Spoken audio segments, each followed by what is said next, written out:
역사학자 아놀드 토인비라는 사람이 이렇게 말했다고 하죠. 역사의 발전은 끊임없는 도전과 응전으로 바라보아야 한다라고 말입니다. 역사에 대한 이야기를 할 때 이 도전과 응전이라는 이 두 단어는 우리가 살아가는 삶 속에서 또 뜻하지 않는 삶의 여정 속에서 우리가 어떻게 그 시간들을 보내게 되는지를 이야기하는 것 같습니다. 이런 관점에서 본다면 현재 코로나라는 이 상황은 우리 인류의 역사에 있어서 우리가 살아가는 삶의 자리에 있어서 큰 도전이 아닐 수 없지요. 그러나 우리는 또 이러한 도전 앞에서 응전합니다. 맞서 싸우죠. 아마 여러분들도 아시는 것처럼 뉴스를 통해서 우리가 듣게 되는 이 세계 여러 나라의 뉴스를 이제 보게 되는데, 그 중에 하나가 이제 백신 접종이 많이 된, 백신 접종률이 높은 나라에서는 이제 실내에서 마스크를 벗자고 그렇게 좀 안내를 한다라는 이야기를 우리는 듣죠. 우리나라는 아직은 좀 이른 상황인 것 같아요. 아직은 먼 상황이지만 가까운 중국만 해도 이 코로나의 상황 속에서 많은 일상으로 돌아왔다라는 이야기를 전해 듣습니다. 지난 주 중에 중국에서 오신 한 선교사님께서 그렇게 이야기를 하시는 거예요. 당신이 있는 곳은 마스크 부분도 그렇고 코로나 부분에 있어서 상당히 지금 자유롭습니다라는 거죠. 도리어 이제 한국에 들어오시게 되면서 이제 자가격리도 해야 되고 이제 불편한 그런 이 상황들이 벌어지는 걸 보면서 제가 그분의 이야기를 듣고 그렇구나, 우리랑 가까운 그쪽은 그렇게 훨씬 더 편안해졌구나라는 생각을 하게 됐습니다. 지금 우리가 보내는 시간들이 힘든 건 맞아요. 어려운 건 맞는데 그런 이야기를 이렇게 쭉 듣다 보면 결국 시간 문제겠구나, 잘 견디면 되겠구나라는 작은 소망이 생기는 게 사실입니다. 근데 사실 생각해 보면 코로나가 언제 끝날 것인가, 이 코로나라는 상황 앞에서 우리가 어떻게 견딜 것인가라는 문제보다 더 큰 문제는, 더 큰 부담은 뭐냐면 코로나로 인해 변화되는 세상에 대한 준비라는 거예요. 일명 포스트 코로나 시대에 세상이 어떻게 변할 것이고 그 시대 앞에서 우리가 어떻게 살아야 되는가라는 그 질문이 생긴다라는 거죠. 특별히 목사된 입장에서 이런 질문 앞에 고민이 많이 되는 게 사실이에요. 우리의 믿음은, 우리의 신앙은 어떤 모습일까? 여러분도 느끼죠? 이 코로나 시대가 딱 되면서 우리가 행하고 있는 우리 신앙의 자리를 이렇게 돌아보게 되죠. 당연하다고 익숙하다고 생각했던 그 삶의 모습들이 우리의 의지와 상관없이 내려놓게 되면서 아무 일도 일어나지 않고 지금까지 잘 지내오는 시간들을 보면서 이건 뭘까? 라는 어떤 그런 질문들, 그런 생각들이 생기는 게 사실이에요. 코로나 이후에 이 포스트 코로나 시대에 교회는 어떠해야 되는가? 우리의 신앙은 어떠해야 되는가? 우리의 믿음의 자리는 무엇인가? 하나님을 믿는다라는 게 뭘까? 라는 그런 질문들이 생기는 거죠. 그런 면에서 저는 개인적으로 세상의 변화에 더 관심을 갖게 돼요. 세상이 도대체 어떻게 변할까? 이 코로나 시대가 앞당긴 제4차 산업혁명이라든지 여러 가지 사회적인 이슈들이 있습니다. 그리고 그런 모습들을 보면서 저런 모습이, 저런 이야기들이, 저런 대화들이 결국은 성도들이 경험하는 그 삶의 자리고 현장일 텐데, 그럼 교회는 그런 삶의 현장들을 어떻게 품어내야 할 것인가? 그 속에서 우리가 붙들어야 될 신앙의 본질, 이 변화 앞에서 붙들어야 될, 지켜야 될, 그리고 무엇보다 변하지 않은 것이 무엇인가에 대해서 고민해야 되는 게 아닌가라는 생각을 해보게 되죠. 코로나로 바뀌는 세상에서 바뀌지 않는 것은 우리의 구원의 고백은, 우리 구원의 방법은 바뀌지 않을 겁니다. 하나님이 세상을 이처럼 사랑하사 독생자를 주셨으니 이는 그를 믿는 자마다 멸망치 않고 영생을 얻게 하실 것이다 라는 이 요한복음 3장 16절의 말씀은 시대가 달라져도 이제 바뀌지 않을 거예요. 그런데 예수를 믿는 우리의 모습과 방법은 바뀔 수도 있습니다. 그 고백을 담아내는 그릇이 달라질 수도 있어요. 삶의 방식과 모습이 달라질 수밖에 없기 때문이죠. 하지만 변하지 않고 붙들어야 하는 것, 모든 것이 변해도 우리가 붙들어야 되는 것, 변하지 않는 것이 무엇일까라는 고민이 필요하고 그 변하지 않는 걸 볼 수 있는 눈이 우리에게 필요한 때다라는 생각을 합니다. 아마도 보이는 것보다 보이지 않는 것을 보는 시대여야 되지 않을까라는 생각이 들어요. 보이는 것만 보고 살아가다 보면 정말 볼 수 없는 세상이 될 것 같아요. 그런데 보이지 않는, 보는 것이 아니라 보이지 않는 것에 시선을 놓지 않고 살아갈 때 우리의 삶의 방향을 잃지 않을 것이다 라는 생각을 해보게 됩니다. 그런 면에서 오늘 우리는 어떻게 무엇을 보아야 하는가 우리는 생각해 보게 되죠. 오늘 본문엔 예수님과 제자들의 그 걸음의 방향을 발견하게 됩니다. 그들이 여리고에서 떠나갈 때에라고 되어져 있죠. 예수님의 사역은 갈릴리에서 시작해서 유대 지경을 거쳐서 예루살렘으로 향하고 있죠. 특별히 공간복음서의 흐름은 그렇습니다. 갈릴리와 유대 지경과 예루살렘으로 이어지죠. 특별히 요한복음 같은 경우는 이게 좀 여러 번 왔다 갔다 하는 동선이 나오기 때문에 조금은 헷갈릴 수 있는데 공간복음서, 특별히 마태복음에는 딱 크게 나와요.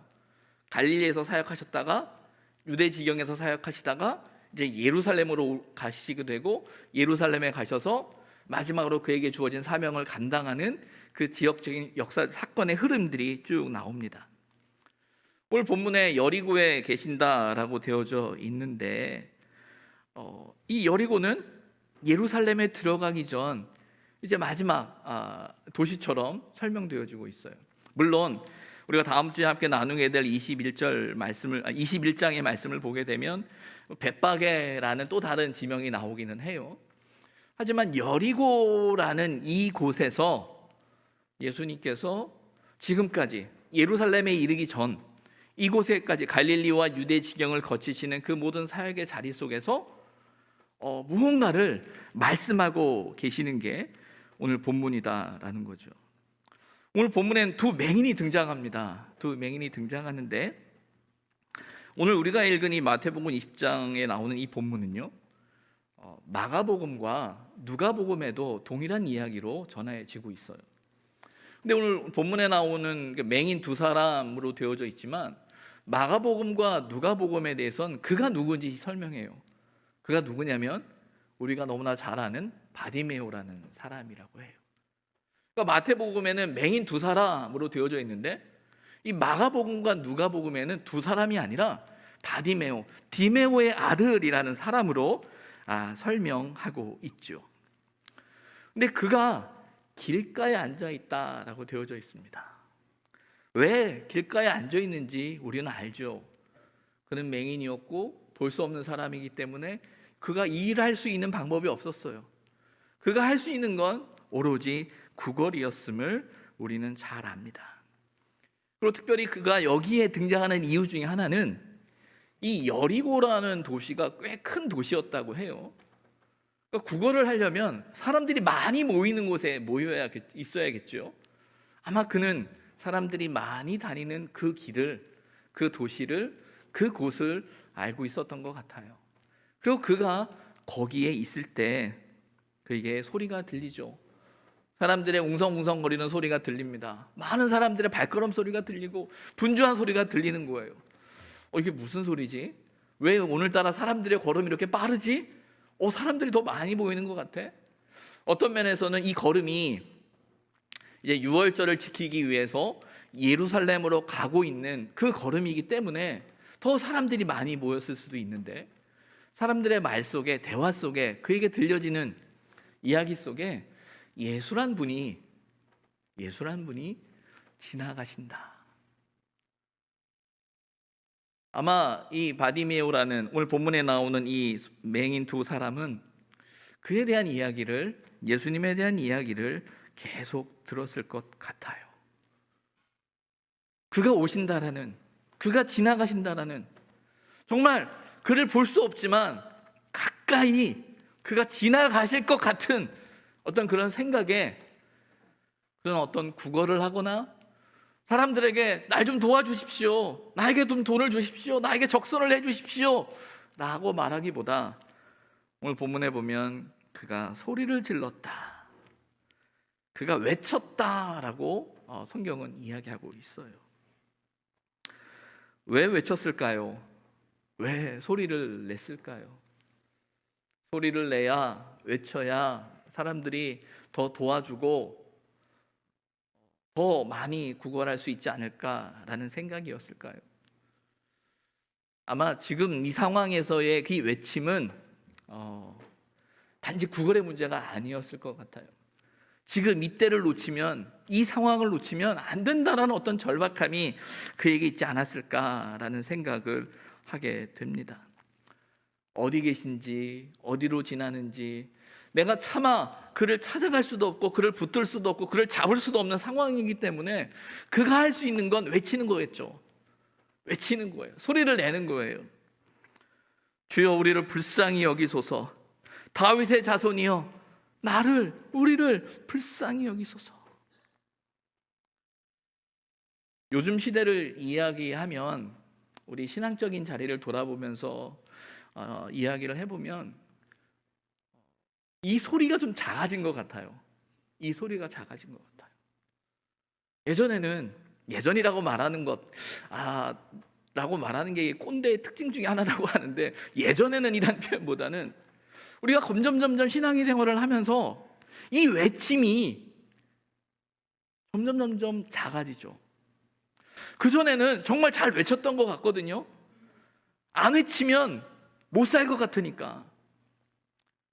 때로는 내 안에 있는 문제들이 너무나 크다 보니까 쏟아내야 살 수 있을 것 같은 거예요. 그래서 외쳤는데 언제부터 점점 그 소리가 작아지는 거예요. 외치지 않아도, 소리 내지 않아도 그냥 사는 것 같고, 또 한편으로는 외쳐도 별 소용이 없는 것 같은 그런 마음이 우리 안에 있지는 않은가. 그런데 여기 나오는 이 두 맹인은 그런 생각보단 정말 간절했죠. 정말 간절했어요. 이 소리를 꼭 그분이 들었으면 좋겠다.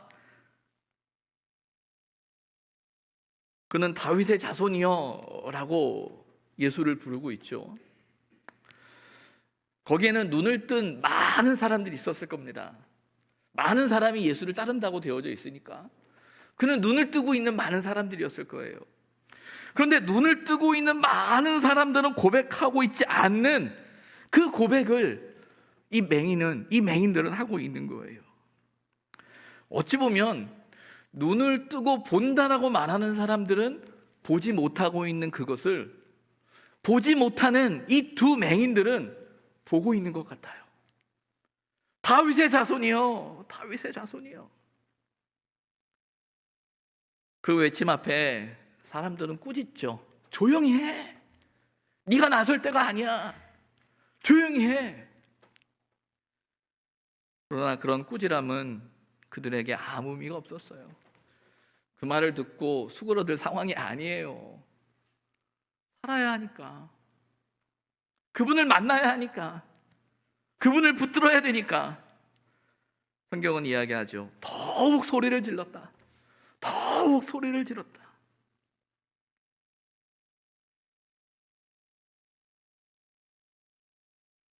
신앙의 자리, 저와 여러분의 믿음의 자리에 있어서 하나님을 찾는 그 간절함, 그 절박함, 그 간절함과 절박함이 주는 고통이 사실 있어요.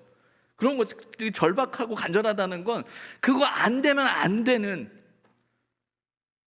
그런 절박함이 있단 말이에요. 절박함이 주는 고통이 있어요. 아픔이 있어요. 절박하지 않았으면 좋겠고 간절하지 않았으면 좋겠어요. 그래 좀 편할 것 같아. 근데 신앙의 자리는요, 그 간절함이, 그 절박함이 우리를 살립니다. 물론 그 상황은 힘들겠죠. 왜 내게 이런 문제가 있고 왜 해결되어지지 않는 이 상황이 내게 여전히 존재해서 마치 가시처럼 내가 걸을 때마다, 내가 숨 쉴 때마다 이게 자꾸 느껴져서 왜 내가 이렇게 아플까라는 그 속상함이 그 간절함 속에, 절박함 속에 묻어날 수 있어요. 근데 분명한 건 그 간절함이, 그 절박함이 저와 여러분을 살립니다. 우리를 살려요. 참 아이러니한 일인데 그 간절함과 절박함이 우리를 살리더라고요. 왜냐하면 우리의 시선을 흐트러지지 않게 하거든요. 우리로 하여금 하나님을 바라보게 하는 거예요. 이어지는 말씀을 보면 그 외침이, 그 소리가 예수님의 걸음을 멈춰 세웠다라고 되어져 있어요. 예수님께서 머물러 쓰셨다. 그리고 그들을 부르셨다라고 되어져 있죠. 그들이 간절했던 만큼 예수님이 자신들을 부르는 그 소리, 그들은 너무나 감격적이었을 것 같아요. 이제 무슨 일이, 어떤 일이 어떻게 되는 건지 모르겠는데 적어도 내가 듣기만 했던 그 예수란 분이 나 때문에 멈춰 섰다. 그가 나를 부르고 있다라는 그 생각 앞에서 아마 그들은 참 감격스럽지 않았을까. 마가복음에 보면요, 예수님께서 이제 바디메오를 부르는 그 장면이 나오는데 그 장면에 대해서 그 바디메오가 어떻게 반응하냐면 겉옷을 벗어 던지고 나아갔다라고 되어져 있어요. 신약 성경에서 이제 겉옷이 갖는 의미는 생존의 의미와 관련돼 있는 거예요. 그 겉옷이 있어야 밤을 셀 수 있고요. 그 겉옷이 있어야 자기 몸을 지킬 수 있는 어떤 상징성이 있는데, 이 구걸하는 사람에게 있어서, 바디메오에게 있어서 이 겉옷은 자기의 생명과 같은 것인데 그 부름 앞에서 자기를 지키는 그것조차도 포기해버리고 나아갔다라는 표현이 나오죠. 그렇게 나온 그에게 예수님께서 묻습니다. 뭐라고 묻습니까? 너희에게 무엇을 하여 주기를 원하느냐? 너희에게 무엇을 해주길 원하냐? 저는 이 질문을 생각해 봐요.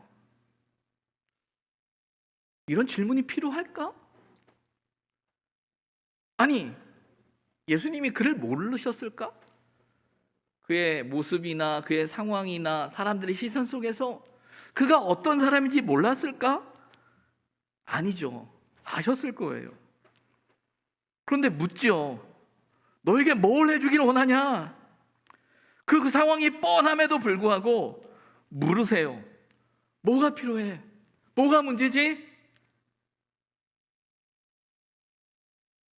이 질문은 예수님이 몰라서 하시는 질문이 아니라 저와 여러분의 고백이 필요하기 때문이에요. 우리의 고백이 필요한 거예요. 그분 앞에서 뭐라고 고백하시겠습니까? 내가 정말 그분을 찾는, 그분을 붙드는, 그분을 의지하는, 나를 불쌍히 여겨 주십시오라고 외치고 있는 그 외침 앞에서 정말 내 마음속에 그분이 꼭 필요하다고 생각하는 그 이유가 무엇인지 주님이 몰라서 묻는 게 아니라 내 스스로가 그걸 알고 있는지 묻는 것 같아요. 그들은 대답하죠. 우리의 눈뜨기를 원하나이다. 어찌 보면 당연한 대답입니다. 당연한 대답이에요. 그런데 너무나 중요한 대답이에요. 당연한 대답인데 너무나 중요한 대답이에요.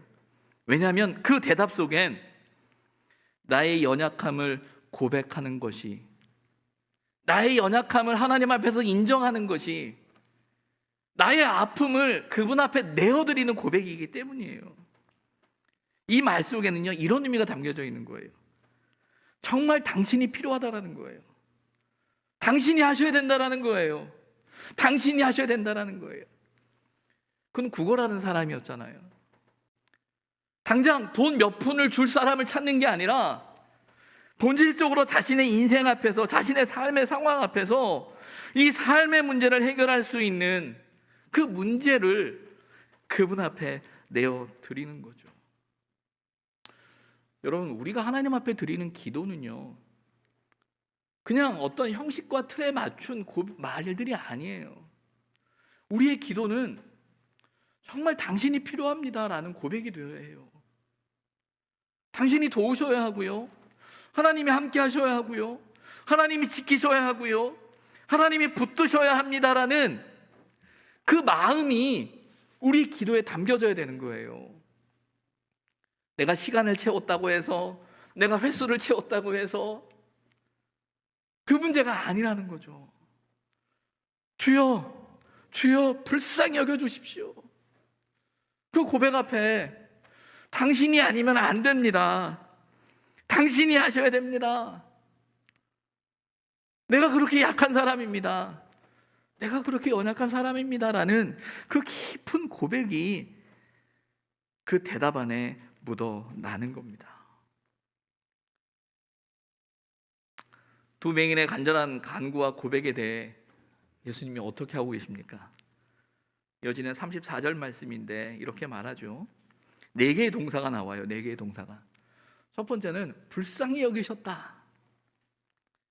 그들의 간절한 열망 앞에서, 그들의 외침 앞에서, 그 부르짖음 앞에서 그들을 불쌍히 여기셨다라고 이야기하세요. 여러분은 하나님을 어떻게 고백하고 계십니까? 그 하나님께서 저와 여러분의 간구에 응답하시는 분이라고 믿으십니까? 우리가 부르짖을 때, 우리가 간구할 때 정말 그분이 대답하시는 분이라고 믿으십니까? 요즘 별로 대답 잘 안 하시는 것 같아요. 하나님은 대답하시는 분이세요. 응답하시는 분이세요. 근데 왜 응답하지 않는 것 같고 대답하지 않는 것 같다고 느낄까요? 내 마음대로 안 되니까, 내가 원하는 때에 내 기대대로 되지 않는 것처럼 보이니까. 근데 오늘 본문에 뭐라고 이야기하시죠? 불쌍히 여기셨다. 응답은요, 내가 원하는 그 기대대로 되어진 상황이 응답이 아니라 우리의 부르짖에, 우리의 간구에, 우리의 애통에 그분이 나를 불쌍히 여기시는 그 순간부터 하나님의 응답은 이루어지는 거예요. 하나님의 역사는 이루어지고 있는 거예요. 하나님이 여기 나오는 그 두 맹인들을 향해서 불쌍히 여기신대잖아요. 그들을 불쌍히 여기시는 하나님이 왜 저와 여러분의 삶을 불쌍히 여기지 않으실까요? 여전히 불쌍히 여기시는 거예요. 불쌍히 여기셔요. 우린 이 사실을 기억해야 한다는 거죠. 그리고 그들을 불쌍히 여기시고 이어지는 본문에 보면 그들의 눈을 만지셨다라고 되어져 있어요. 그들의 눈을 만지셨다라는 이 단어가 갖는 의미 중에 하나는 뭐냐면요, 불을 붙이다, 불을 피우다라는 뜻이 있대요. 그래서 여기서 보면 눈을 만지다라는 이 단어의 동사가 어디에 쓰여지냐면 누가복음 8장 16절에 이런 표현이 나오거든요. 등불을 켜서, 등불을 켜다라는 표현이 나오는데 같은 동사라는 거예요.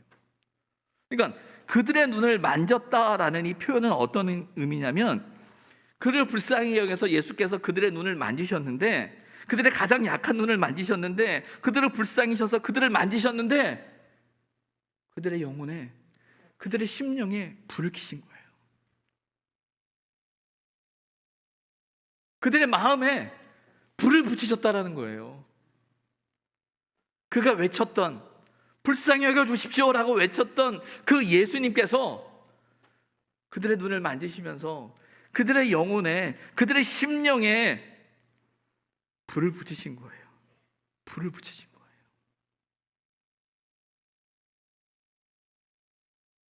하나님께서 저와 여러분의 심령도 만지시기를 원합니다. 불을 붙여주시길 원해요. 다시 불을 붙여주시기를 원해요. 그 불을 붙였을 때 곧 보게 되어 라고 되어져 있습니다. 이 보게 됐다라는 말은요, 그냥 눈이 열려서 어떤 걸 물체를 확인했다라는 개념이 아니라 어떤 초점을 갖는 거고요, 어떤 시선을 갖는 거예요. 쳐다본다라는 거죠. 예수님께서 그들에게 만지시고 그들의 마음에 불을 붙였을 때 그들의 눈이 열리고 그들의 시선이 예수를 바라보는 거예요. 예수 앞에 고정되는 거예요. 그래서 이 곧 보게 되어라는 이 아나플레포라는 이 동사가 어디에 쓰여지냐면, 예수님께서 오병이어의 기적을 할 때, 그 기적을 베푸실 때 축사하셔서 하늘을 우러러 축사하셨다는 장면이 나오거든요. 그 하늘을 우러러 보셨다라는 동사가 이거예요. 하늘을 바라보는데, 하나님을 바라보는데, 오병이어의 기적을 위해서 축사를 하시는데 하늘을 바라보는 그 예수님의 시선인 거예요.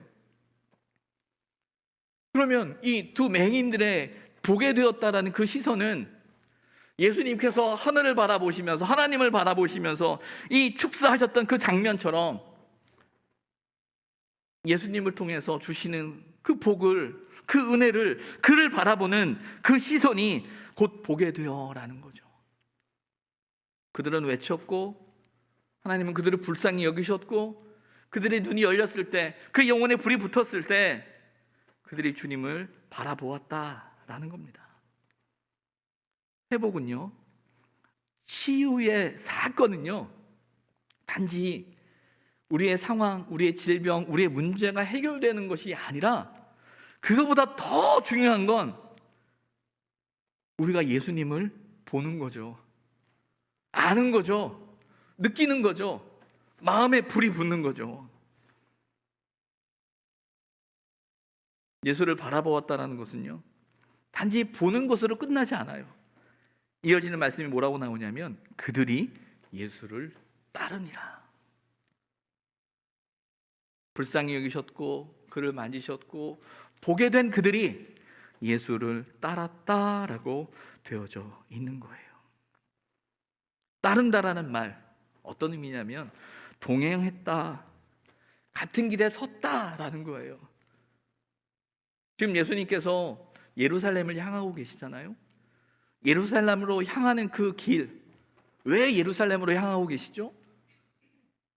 자신에게 주어진 사명을, 그게 순종의 길이고 하나님의 뜻인 줄 알기에 그 길을 가고 있는 거잖아요. 그 길에 섰다라는 표현이 여기에 담겨져 있는 거죠.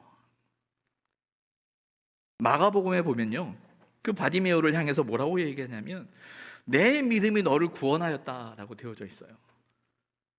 내 믿음이 너를 구원하였다. 그럼 뭐겠습니까? 그가 따른다라는 것, 예수를 따랐다라는 이 말 속엔 그의 믿음의 고백이 담겨져 있는 거죠. 믿음은요, 바라봄은요, 행동인 거예요. 믿기 때문에 따르는 거예요. 단지 그 많은 무리들 안에 들어서 있는 거, 섰다라는 개념이 아니라 주님을 쳐다보고 바라보고 그가 그의 영혼에 붙여주신 그 불의 뜨거운 불을 경험하면서 그분을 따르고 있는 거죠. 온전히 바라보고 있는 거예요.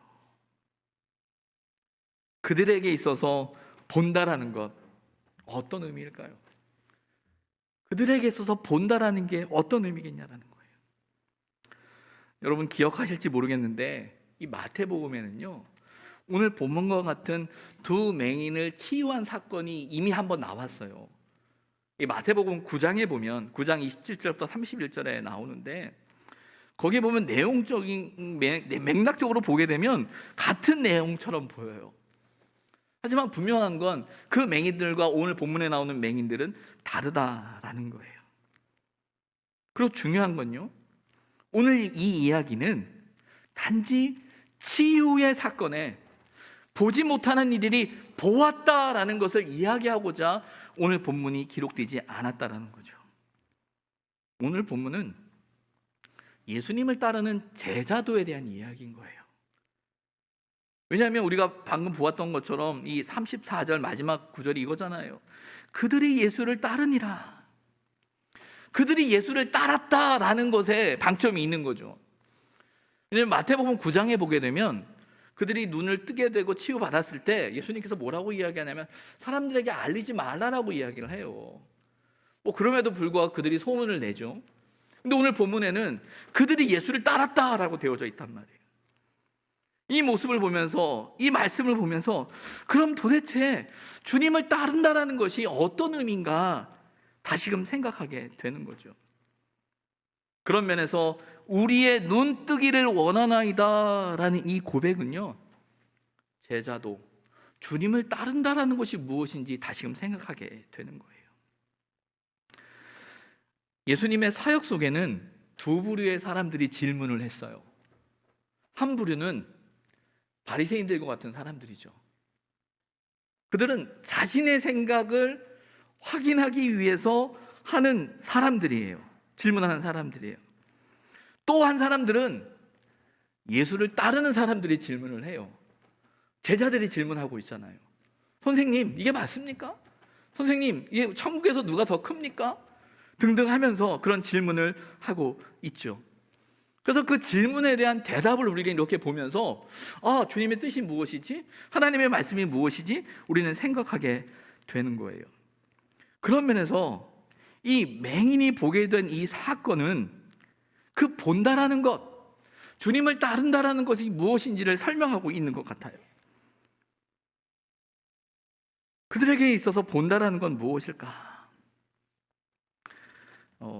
인재의 반격이라는 책을 쓰신 신태균이라는 교수님이 계세요. 박사님이신데 이분은 나름 이제 경제학 관련된, 또 예전에 삼성연구소에서 인재를 키우는 그런 부원장 일을 하셨다라고 하시는 분인데, 그분이 그 인재의 반격이라는 책을 보면서 4차 산업혁명의 시대에 있어서 우리가 가져야 할 4.0 눈 그런 이야기를 하면서 이 보는 것, 눈에 대한 이야기를 이야기하는데, 그분이 이렇게 이야기해요. 4가지 눈을 이야기해요.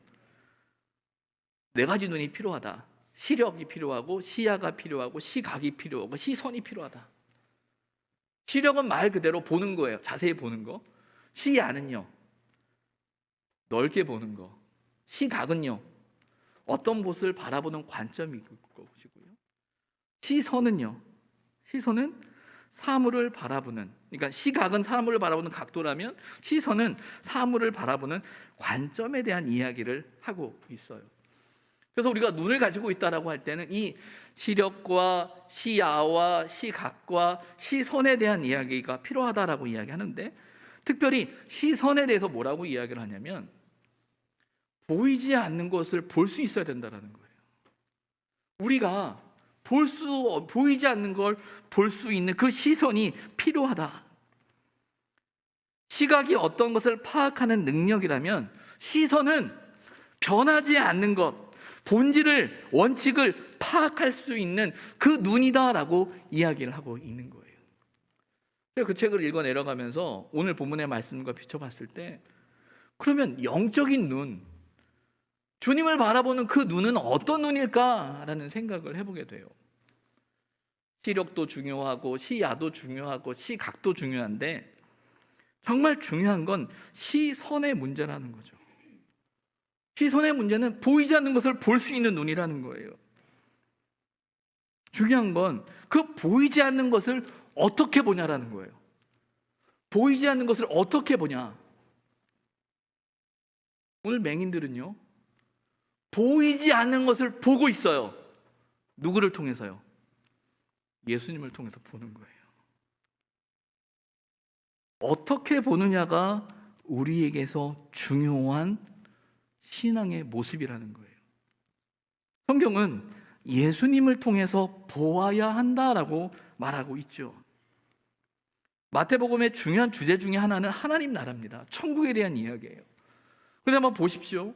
예수님께서 천국을 이야기할 때 그 천국은 누구를 통해서 볼 수 있는 것인지, 누구를 통해 봐야 하는 건지, 누구를 통해 갈 수 있는 것인지, 심령이 가난한 자가 복이 있다라는 그 말씀이 어떻게 이루어질 수 있는지 예수님은 당신을 통해 말하고 있는 거죠. 예수님을 통해 얻게 되는 일이고요, 예수님을 통해 살게 되는 일이고요, 예수님께서는 당신을 통해서 보기를 원하시는 거예요. 봐야 한다라고 말씀하고 계시는 거예요. 그런데 안타깝게도 예수님께 질문을 던지는 바리새인들과 제자들은 달랐어요. 그들은 어떻게 보고 있습니까? 바리새인들은요, 자신들의 안경을 벗고 예수님의 안경을 통해서 봐야 되는데 그들은 꿋꿋하게 자신의 안경으로만 계속 보는 거예요. 그러니 계속 예수님과 충돌이 일어나겠죠. 다른 안경을 쓰고 있으니까. 그런데 제자들은 어떻죠? 제자들은 예수님의 안경을 쓰는 것 같아요. 그런데 중요한 건 그들이 바라보는 건 그들이 원하는 것만 바라보는 거예요. 그래서 예수님의 안경을 썼음에도 불구하고 뭐라고 질문하죠? 누가 천국에서 더 큽니까? 할 수만 있으면 내가 당신의 좌우편에 앉기를 원합니다. 예수님의 안경을 썼음에도 불구하고 자신의 시각을, 자신의 생각을, 자신의 바라보고 싶은 것만 바라보고 있는 모습을 이야기하고 있는 거죠. 그런데 오늘 맹인은 어떻습니까? 오늘 본문에 나오는 이들은 어떻습니까? 예수님을 통해서 하나님을 바라보고 있는 거예요. 예수님을 통해서 하나님을 바라보기 때문에 그가 따르는 거죠. 예수님은 당신을 통해 우리의 시선이 하나님께 머물러야 한다라고 이야기하고 있는 거예요. 제자도가 무엇입니까? 우리가 예수님을 따른다는 게 무엇입니까? 그것은요, 예수님을 통해서 하나님을 보는 거예요. 그런데 예수님을 통해서 하나님을 봐야 되는데 자꾸 예수님을 통해서 다른 거를 보기 시작하고 다른 곳에 시선이 머물고 다른 곳에 우리의 생각이 머물면 못 보는 거예요. 보이지 않는 거예요. 아, 내가 예수님을 아는데, 예수님을 내가 선생으로 모시고 있는데, 그런데 예수님을 통해서 예수님이 말씀하시는 걸 봐야 되는데 자꾸 다른 걸 보는 거죠. 예수님은 우리에게 말씀하시는 우리의 시선이 머물러야 되는 것 중에 하나가 뭐냐면 관계에 머물라고 말씀하고 계시는 거예요. 지난주에 말씀드렸었잖아요. 사람들은 자리와 위치에 대해 관심을 갖는 거예요. 더 높은 자리, 더 좋은 자리. 그러나 주님이 하시는 말씀은 자리와 위치의 문제가 아니라 관계의 문제라고 이야기를 하고 계시잖아요. 그래서 내가 왔다, 내가 섬기기에 왔다라고 이야기하고 계시는 거예요. 앞서 말씀드렸던 인재의 반격이라는 곳에 보면 이 본 것의 4단계를 한문을 이용해서 이렇게 설명하고 있어요. 첫 번째가 볼시, 그냥 보여서 보는 것. 두 번째가 간, 볼간이라고 해서 훑어보는 것. 주막안산이라는 말 있죠. 그냥 말을 타고 다니면서 훑어보는 그 보는 것. 세 번째가 견, 의도를 가지고 신경 써서 보는 것. 네 번째가 관이라고 말하더라고요. 이 관은 관점이죠. 보이지 않는 것을 꿰뚫어 볼 수 있는 그 눈이 필요하다. 그래서 우리는 인생관, 가치관이라고 말하잖아요. 예수를 믿는다라는 건요, 예수님을 통해서 본다라는 것은요, 바로 그 관이 달라지는 거예요. 그 관이 달라져야 되는 거예요. 근데 그 관이 달라지지 않으면 본다고 말하지만 보지 않는 거라는 거예요. 근데 우리는 그 관이 달라지지 않고 내가 눈을 뜨고 있다는 것 때문에 본다라고 착각하고 있는 거예요. 두 맹인이 보게 된 것은요, 그들의 인생에 대한 관점이 달라진 거예요. 저와 여러분의 삶도 우리가 예수를 믿는다라고 말하는 건 저와 여러분의 삶의 관점이 달라졌다는 말인 거예요. 달라져야 한다는 거예요. 달라지고 있다는 거예요. 여러분 잘 아시는 낮은 대로 임하소서라는 안요한 목사님의 주인공으로 한 그 책을 아실 거예요. 꽤 오래된 책이죠. 요즘 젊은 분들에게는 낯선 이야기일 수 있을 거예요. 아시는 것처럼 그분은 젊은 날 정말 잘 나가던 청년이었어요. 그러나 어느 날 갑자기 그가 시력을 잃게 되고 그래서 하나님을 만나게 되는 그런 이야기가 낮은 대로 임하소서라는 곳에 나오죠. 실제로 안요한 목사님 아직도 살아계신 분이고요.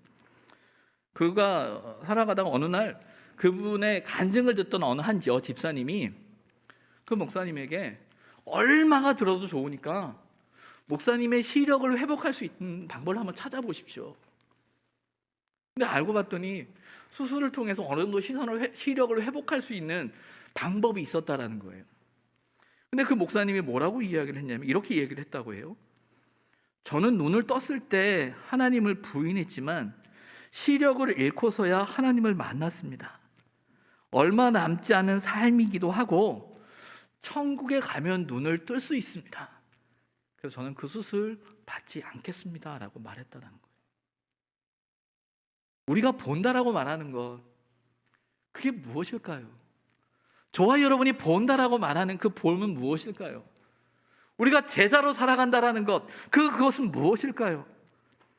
내가 원하는 것, 내가 바라는 것, 내가 소망하는 것, 내가 기대하는 것, 그것이 되어지는 삶이 우리를 평안하게 할까요? 우리의 삶을 향해 내 인생이 하나님의 관점 속에서, 하나님의 일하심 속에서 우리를 불쌍히 여기시는 그 시선을 기억하고 내 눈이 보이지 않아도 내가 그분을 볼 수 있다면 삶의 의미를 찾아낼 수 있는 것, 찾아갈 수 있는 것, 그것이 바로 신앙의 자리고 믿음의 자리라는 거죠. 이 믿음의 고백이 우리에게 있을 때 변하는 세상 앞에서 어떻게 변할지 모르겠어요. 정말 기계가 이 세상을 다스리는 나라가 그때가 올지도 모르겠어요. 정말 영화처럼. 그래도 우리가 그분을 볼 수 있으면 우리는 살 수 있는 겁니다. 그리고 천국을 소망할 수 있는 거예요. 저와 여러분에게 그런 눈이, 그런 시선이, 그런 고백이 있기를 주님의 이름으로 부탁을 드립니다. 기도하겠습니다.